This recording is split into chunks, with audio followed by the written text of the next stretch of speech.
Congratulations, Chairman Hart, on a well-deserved recognition. It's been my pleasure to work with you both as the CEO of the Baltimore-Washington International Airport and in my current role as the CEO of the Washington Metro. I have tremendous respect for your integrity and all the hard work that you've done to protect all Americans, whether they travel by road, by rail, or through the air. Thank you for all you've done, and I look forward to working with you in the future. This is a well-deserved honor for a man whose passion for aviation began very early in his life and continued to influence choices he made throughout both an illustrious legal career and 30 years of focus on transportation and aviation safety in the FAA and the NTSB.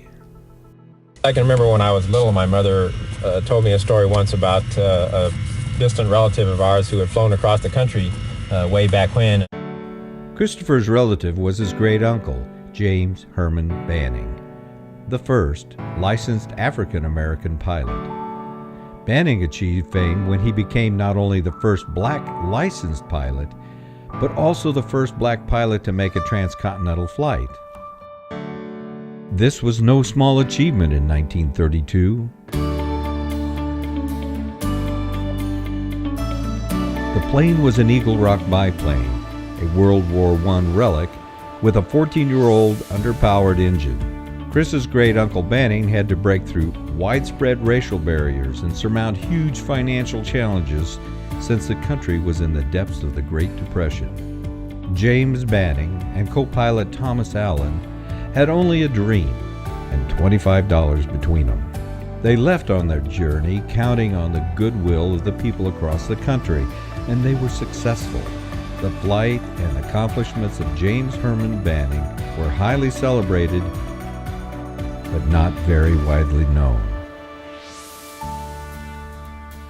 Christopher's mother often flew with Banning on the Miss Ames, and she later enjoyed sharing family photos and wonderful stories of these adventures with her three boys, Judd, Phil, and Chris. In 1985, their great-uncle was featured in a PBS film, Flyers in Search of a Dream, a documentary bringing more visibility to the lives and the accomplishments of early black aviators. Chris's brother Phil produced the video, his sister-in-law Tanya narrated, and Chris made a cameo appearance. Christopher Hart, Herman Banning's great-nephew, is an attorney and licensed pilot. He too was inspired by aviation at an early age. I've been flying since 1970, so about 15 years now, and I have about 1,100 or 1,200 hours total time. If aviation was a part of Chris's family heritage, so was the importance of education. Chris was born in Denver, Colorado, the youngest of three boys born to Judson and Merle Hart. Mrs. Hart was a lifelong educator and among the first black teachers hired by the Denver school system. She impressed the importance of education on her family. She recalls that the first thing she ever saw Chris draw was an airplane, and that Chris always loved building and flying model airplanes. I've been an airplane addict ever since I was a little kid throwing gliders out the window. The boys all attended Denver public schools, making their mark in academics and athletics. Denver's East High School, founded in 1874, is the oldest public high school in Denver. It has a long tradition of excellence and achievement and produced many outstanding graduates who went on to accomplish even greater things. Christopher graduated as valedictorian of this high-caliber, highly competitive school. He was the first African American to achieve this esteemed valedictorian position at the school. And in 2016, Chris was honored to be inducted into the East Denver High School Hall of Fame. With his loving family, excellent education, strong work ethic that his father inspired, and intelligence, Chris continued a path of achievement. He went on to study and graduate magna cum laude from Princeton University, first with a bachelor's degree and then a master's in aerospace engineering. Throughout this time, Chris sustained his passion for aviation. While at Princeton, he was active in the American Institute of Aeronautics and Astronautics and ultimately learned to fly. In 1970, he obtained his pilot's license in commercial, instrument, and multi-engine ratings. But I'll say, and I say it kind of jokingly to people about Chris as a pilot. Chris doesn't drink, he doesn't smoke, never has, and is very serious about when you are going to go up in a plane, you do things on a rote kind of basis. You don't play around. So what I tell people is that if I ever am in a plane crash, I want it to be with Chris. Chris capped off his educational pursuits with a JD degree from Harvard Law in 1973. He is a member of the District of Columbia Bar and the Lawyer Pilots Bar Association. After graduating Harvard, Christopher held a series of legal positions in Washington, D.C. law firms. An early career milestone was the establishment of the first African-American-owned law firm in D.C., Hart, Carroll, and Shavers. In 1990, President George Bush Sr. nominated Hart, and the Senate confirmed his appointment as member of the NTSB. 4 years later, he was appointed by President Clinton and the Department of Transportation Secretary Federico Pena to be Deputy Administrator and Acting Administrator of the National Highway Traffic Safety Administration. I've known Chris Hart for over 25 years. We first met when I was the new Director of Safety at United, and we toured the maintenance base. And from day one, he listened to us. He tried to understand how we did and why we did what we did. And that was true throughout his entire career, whether it was flight operations, quality assurance, or data sharing, global cooperation. He always listened to us, so I can't think of anyone more deserving of this award. As Hart's expertise and achievements in transportation safety grew, he joined the FAA first as an assistant administrator for system safety and then was appointed the Deputy Director of Air Traffic Safety Oversight Service. During his tenure at the FAA, one of Chris's major accomplishments was the creation of the Global Aviation Information Network, GAIN. GAIN developed processes by which the international aviation community could collect, analyze, and share safety information. This resulted in a more proactive approach to enhancing safety and spearheaded legislation to protect voluntarily supplied safety information from public disclosure. 8 GAIN World Conferences were held throughout the U.S., Europe, and Asia from 1996 to 2004 to advocate the sharing of safety information and to promote tools and processes to accomplish it. I was so thankful to hear that Chris is receiving the Cecile Hatfield Award for Excellence in Aviation Law because he deserves it. He was that rare person who could both understand and clearly articulate aviation safety principles and practices, as well as see how organizational elements needed to work together to enhance safety. Even rarer, he didn't try to draw attention to himself and readily acknowledged the efforts of those he had authority over, as well as others in the FAA industry and academia. Simply stated, Chris Hart is a nice guy who really knows his stuff, and he brings out the best in others. After 10 years with the FAA, President Obama appointed, and the Senate confirmed Hart's position as NTSB member, vice chairman in 2009. In 2015, his successes in this role were recognized as he was appointed as member, acting chairman, and chairman of the National Transportation Safety Board, the NTSB. Chris, I'm pleased to join with others today in honoring you on this occasion.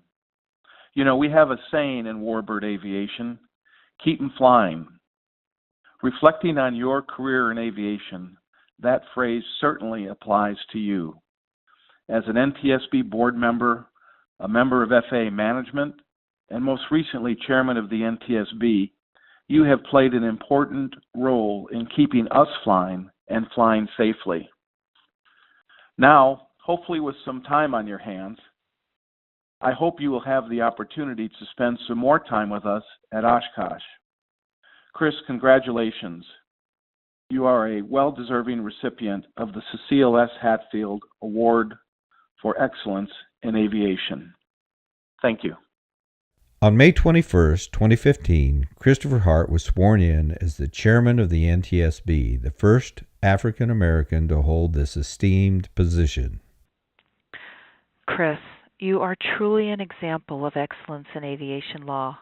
I can't recall exactly the first time we met, but I do know that it's been more years than either of us would care to admit. In my eyes and in the eyes of many, you are safety's best friend. Always passionate but objective, always thorough in learning all you can on an issue, always respectful of differing viewpoints, but never in doubt that safety comes first. You're a gifted and entertaining speaker, a skill that serves you and safety issues well.